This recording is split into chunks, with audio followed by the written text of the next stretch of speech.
Entah mengapa aku tak berdaya.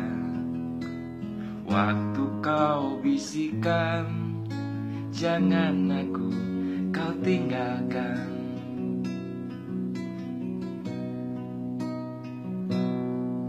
Tak tahu di mana ada getar terasa.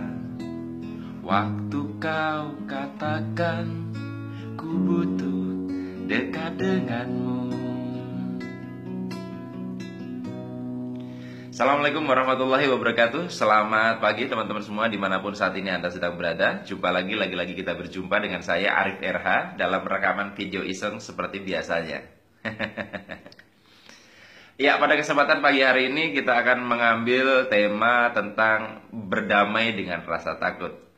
Teman-teman, mengucapkan judulnya sangat mudah, tetapi mempraktekannya dalam kehidupan tidak semudah mengucapkannya. Tetapi saya berani menyampaikan tema ini karena minimalnya saya punya beberapa pengalaman di mana saya berdamai dengan beberapa ketakutan saya. Cukup banyak ketakutan-ketakutan saya yang sudah bisa saya atasi, dan bukan berarti ketika saya mengatakan seperti ini saya tidak punya ketakutan tentang hal yang lain lagi. Masih ada PR-PR ketakutan yang perlu saya tuntaskan. Saya berdamai dengan semua ketakutan itu.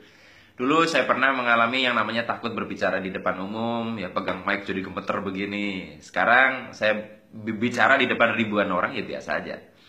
Kemudian saya pernah mengalami yang namanya takut untuk berkomunikasi dengan lawan jenis, ya. Sampai kalau misalnya saya memboncengkan teman gitu, wanita yang waktu zaman kuliah dulu minta diantar waktu KKN gitu, rasanya grogi sampai minda gigi aja salah-salah, ya karena ketakutan dengan lawan jenis. Kemudian saya juga punya ketakutan menikah, ya saya sampai belajar terapi macam-macam, ya akhirnya saya bisa berdamai dengan ketakutan menikah. Kemudian saya juga punya ketakutan terhadap dulu ya yang namanya ular, ya takut ular berlebihan sekali, ya. Takut itu sebetulnya bukan sesuatu yang terus harus dihilangkan, ya, tapi ketakutan itu adalah harus wajar. Ketika misalkan Anda takut dengan harimau, itu berarti ada kewaspadaan di dalam diri Anda. Tapi kalau misalkan Anda takut terhadap patung harimau yang sudah jelas-jelas tidak berbahaya, maka itulah yang disebut sebagai ketakutan yang berlebihan yang perlu kita berdamai. Nah, waktu itu saya takut dengan miniatur ular itu apa ya, yang ular karet gitu. Dengan ular-ularan karet aja saya takut, gilo istilah orang Jawanya. Padahal ular karet itu jelas-jelas tidak berbahaya buat saya. Nah, ini yang disebut fobia, ya. Nah, teman-teman semua, dari semua pengalaman menghadapi ketakutan, berdamai dengan ketakutan yang saya sampaikan tadi, ternyata kunci bisa berdamai dengan itu adalah bukan di teknik. Anda bebas menggunakan teknik apapun. Anda mungkin mau pakai hipnoterapi, Anda mau pakai EFT, ya saya juga pernah pakai EFT untuk mengatasi rasa takut fobia ular tadi. Ya, atau apapun lah, apapun metode yang Anda pelajari. Tapi inti dari semua kunci menghadapi ketakutan adalah satu kata, hadapi. Selama kita berlari tidak menghadapinya, maka kita tidak akan pernah bisa berdamai dengan ketakutan itu. Kalau kita mau berdamai dengan musuh, maka kita perlu bertemu dengan musuh itu dan menjabat tangan musuh itu. Jadi, berdamai itu perlu dihadapi dulu. Nah, dulu saya ketakutan dikejar-kejar debt collector. Akhirnya saya lari, tidak mau menghadapi debt collector itu, tidak mau menghadapi orang yang meminjamkan uang sama saya. Nah, selama saya lari maka persoalan ini tidak pernah selesai karena saya terus dirundung ketakutan, dan ketakutan saya yang mengundang banyak persoalan dalam hidup. Nah, banyak orang yang misalnya takut terhadap lawan jenis, dia tidak berlatih untuk menghadapinya. Orang yang takut ngomong di depan umum, dia justru menjauhi untuk berbicara di depan umum. Orang yang takut kegelapan, dia justru tidak mencoba menghadapinya. Orang yang takut di ketinggian, dia tidak mencoba untuk berada di ketinggian. Padahal kuncinya adalah dihadapi. Contoh paling gampang adalah misalkan ketakutan yang paling umum adalah takut hantu. Ya, setiap dari kita mungkin punya hantu favorit, ya. Hantu favorit Anda saya tidak tahu. Tapi yang menarik adalah kalau saya amati, diri saya terutama, hantu itu atau ketakutan kita terhadap hantu itu adalah kita selalu takut kepada area yang kita tidak lihat. Ya, misalnya kita lagi menghadap sana, kita berada di tempat yang serem, maka kita takut hantunya ada di belakang kita. Nah, tahu nggak cara menghilangkan ketakutan hantunya di belakang kita? Yaitu kita menengok ke belakang, ya kan? Kita pastiin, oh ternyata setelah kita hadapi, ya nggak ada gitu kan. Tapi ketakutannya pindah lagi ke atas. Nah, cara kita menghadapi ketakutan hantu di atas adalah dilihat. Berarti kan untuk menghilangkan ketakutan hantunya ada di situ, kita melihat. Nah, berarti untuk bisa menghilangkan ketakutan kita terhadap apapun adalah dilihat ketakutan itu dihadapi. Waktu saya menterapi diri saya waktu fobia ular itu adalah, atau apapun ketakutan Anda, pasti teknik apapun yang digunakan, kita diminta untuk menghadapi ketakutan itu.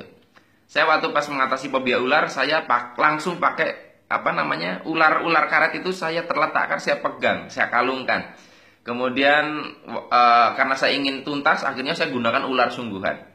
Nah, jadi teman-teman semua, dengan metode apapun, intinya adalah dihadapi. Kenapa perlu dihadapi pertanyaannya? Teman-teman semua, untuk membuang emosi yang terperangkap dalam diri kita yang menyebabkan rasa takut yang terus terpicu muncul adalah dengan dibuang. Nah, untuk bisa membuang, kita harus mengangkat emosi itu secara keseluruhan. Nah, ketika saya takut ular, lalu saya berhadapan dengan ular, ketakutan itu akan real muncul. Nah, itulah kita lebih mudah untuk membuangnya. Nah, sama seperti kalau misalkan kita mau menghilangkan bau tidak enak di ruangan, bau sampah, maka kita perlu menemukan sampahnya. Ya, kita menemukan sampahnya, kita hadapi, ya, walaupun agak bau-bau dikit, baru kita buang. Nah, kita tidak akan pernah bisa mengatasi ketakutan kalau kita selalu berlari menghindari ketakutan kita. Jadi teman-teman semua, bagi siapapun yang saat ini mengalami ketakutan, ya, Anda tidak perlu minta saran sebetulnya. Ya, Pak, sebagaimana saran menghadapi ketakutan ini? Enggak. Satu-satunya cara untuk menjadi berani adalah dengan melakukan yang kita takutkan. Jadi kesempatan kita untuk menjadi berani adalah dengan kita punya daftar apa saja yang kita takuti. Sekecil apapun Anda takut cicak, lalu berani memegang cicak, melihat cicak, itu keberanian Anda setara dengan orang yang biasa naik ke puncak gunung. Karena keberanian bukan diukur dari gunungnya, bukan dari cicaknya, tapi ketakutannya itu yang berhasil dihadapi. Baik teman-teman semua, hanya ini yang bisa saya sampaikan pada kesempatan pagi ini. Mohon maaf kalau ada kata-kata yang kurang berkenan. Selamat menghadapi ketakutan sebagai jalan untuk berdamai dengan ketakutan dalam hidup kita. Sampai jumpa lagi di rekaman video Iseng selanjutnya. Saya akhiri, billahi taufiq wal hidayah. Wassalamualaikum warahmatullahi wabarakatuh. Seperti biasa, aku diam tak bicara, hanya mampu pandangi bibir tipismu yang menarik. Seperti biasa, aku tak sanggup berjanji, hanya mampu katakan aku cinta kau saat ini. Entah esok hari, entah lusa nanti, entah